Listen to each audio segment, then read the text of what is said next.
Rush, mad rush. You just made it in time.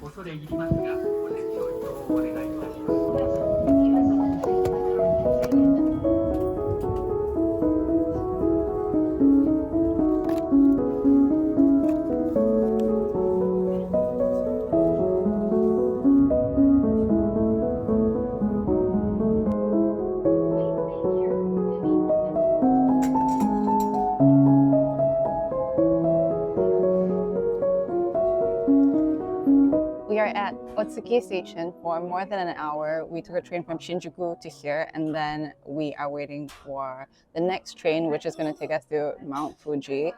It's quite a journey. The idea was a 24-hour trip to Mount Fuji to see it, to be near it, to take some photos. And, you know, in that case, all this changing and getting on and off trains was definitely going to be worth it. But this is the weather forecast for today, so it doesn't look like we're going to be very successful at seeing Mount Fuji. I'm trying to let the journey be the destination. We are sitting in a cute cafe across from the station. I'm having a cup of tea, and then we're going to get on a pretty train, which is something I really wanted to do in Japan. It's called the Fujisan View.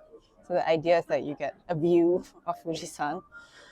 That might not happen, but it's okay, I think. I'm trying to let go and let the journey be the destination. Is that the saying? The journey is a destination. I'm trying to let the journey be the destination. I'm trying.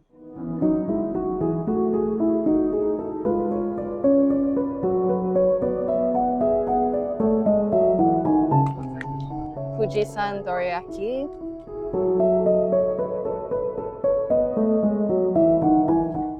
That is it. That's Mount Fuji covered by clouds. Bye-bye.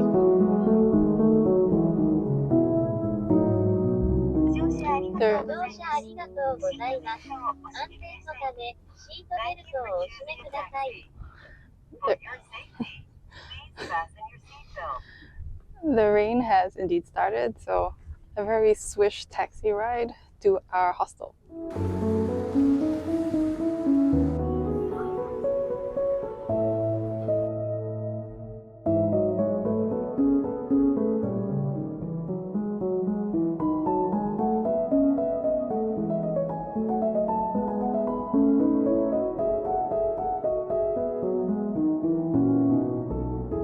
I've got some serious kitchen envy. Look at this. Look at that skylight. I've always wanted a skylight. Look at that cupboard. Look at that fridge. Look at that counter. So beautiful. When we got off the train, a lot of people stayed on because most people are heading to Kawaguchiko Onsen, which is a town bordering the lake. And there are many, many really nice onsen resorts. But instead of that, I've chosen to come here, which is Fujiyoshida. It's a cute little town. And the reason I chose this place is that down that street, that is Mount Fuji. And this view is supposed to look like this. So yes, I planned this trip mainly so I could get that amazing shot of Mount Fuji. I put a whole lot of thought and I got really stressed out booking this so that I had one perfect day to get my perfect shot. And now that's what it looks like. So instead of worrying about that, I am going to get some lunch. And to console myself, I'm going to get one of my most favorite things to eat in the world, some soba.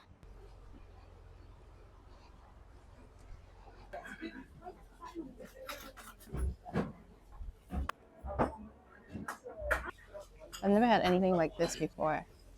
It's the dashimaki, which is the rolled Japanese omelette, but they've battered it and fried it and then put it into a broth.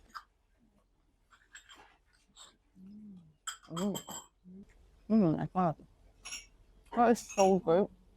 I don't know how to describe it, but it's like chewy. It's like dense. It's almost kind of sticky like a fish cake, but it's just omelette. And then the tempura batter, which I guess to some people soggy batter doesn't sound very good, but it's absorbed all of the flavor of the sauce. So it's kind of like a solid coating of flavor. So it's soggy, but in a good way. Mm. You don't understand how much I love soba. I actually, when I was like 8 or 9, I ate soba for literally every single lunch for I think more than a year. And it's all I wanted to eat when I got home from school. I love soba, not only from the sign outside, but also from the way it looks. That the soba noodles here are handmade. They're actually made here, and you can see the little flecks of the buckwheat grain in the noodles. And I've got cold soba, cold noodles with a warm dipping sauce, which has some eggplant in it. It's a seasonal special, just like the mist that's covering Mount Fuji. But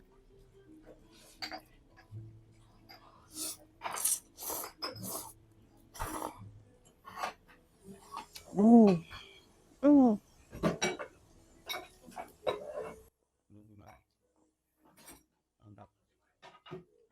The sauce is properly hot, so it's making the cold noodles hot as they come out. And it's unctuous, it's slightly oily because the eggplants have been deep fried first. But it's got that perfect balance of savory, sweet. It's just really, really good. At the end of the meal, you get sobayu, which is the water that they cook the noodles in. So it's kind of like a starchy, buckwheaty water, a bit like the pasta water you get from boiling pasta. And the idea is you pour it into your dipping sauce to dilute it and make it more like a soup that you can drink. Mm. This is like the semi-dried persimmon, but tempura. And you dip it in a little bit of cream and then some of the matcha salt.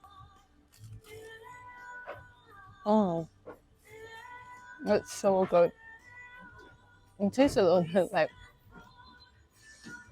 banana fritters that you get at Western Asian restaurants, but 10 times better.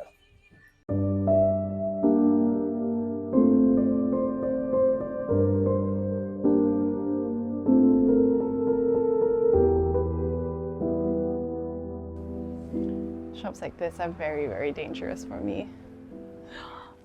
Oh my gosh. Beep.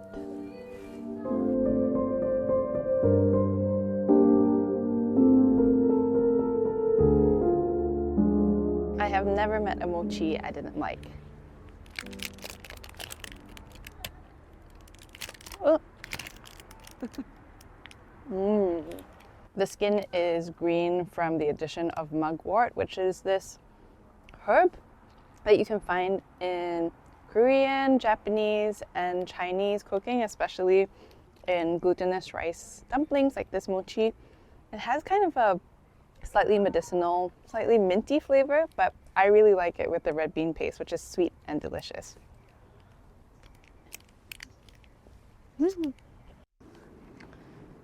In most East Asian countries, it's a pretty good rule of thumb that where their loved ones are buried, you're going to get a very peaceful, beautiful view, because it's really important that we bury our loved ones with something nice to look at in a calming place. So look at that.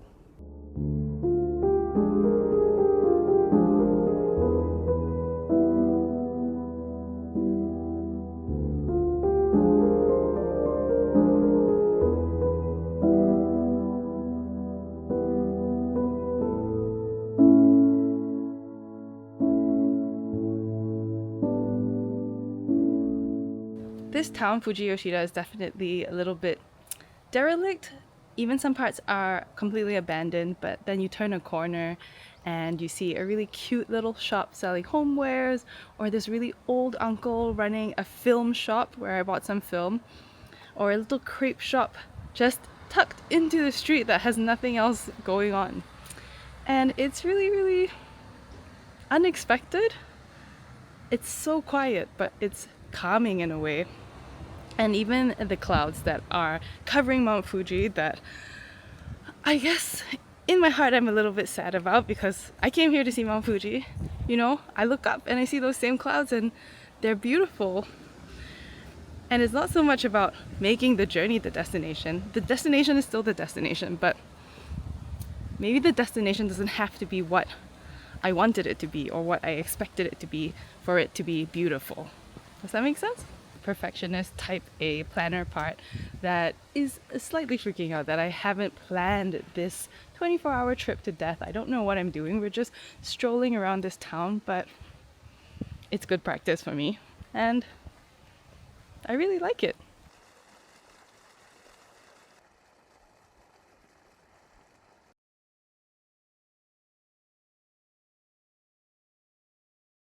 I love this place, it's so cute. We were actually standing outside and there was a sign that said closed. So we were just looking like headless chickens outside. So this auntie came out, she was like, come in, come in. Came in, it's like time traveling. It's just amazing. And I love that she turned on the TV the moment we sat down at the table, because obviously people come in here, get their coffee, they watch the news, and they eat.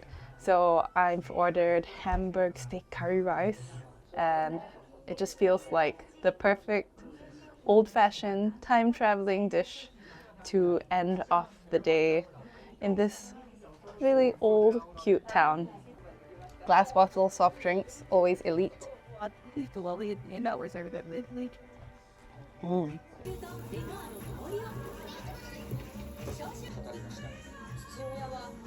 Buttered corn. Mm.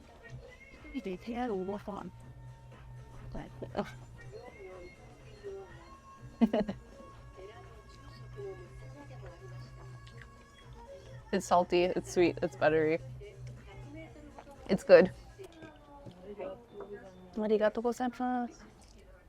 It's like the mildest, sweetest curry that I've ever tasted. But you know, when you imagine what a Japanese mom's or grandma's home cooked food would taste like, this is very close to it. Portion wise, it's also the portion of what a grandmother would give a grandchild that they want to fatten up. So it's a lot of food. It tastes very homely. And it's like a warm hug.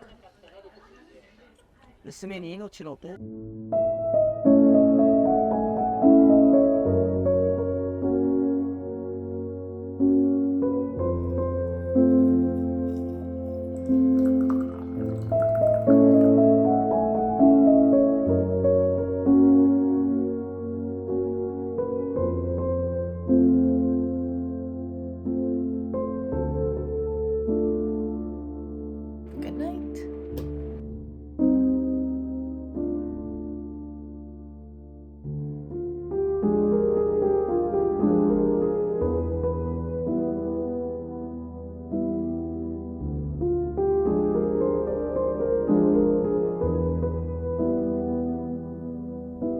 Even though I can't see most of it, honestly, just seeing the base of it, the sheer size of it, the magnificence of that curve, the hint of the curve actually, it's still something really special.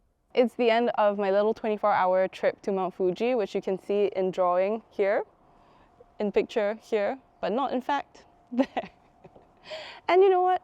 That's okay, because last night I was lying in bed in our hostel and the rain was coming down onto the wooden roof, and I was lying there thinking, wow, I can't believe I nearly cancelled this trip when I saw the weather forecast and I found out I was not in fact going to see Mount Fuji, because I would have missed out on so much.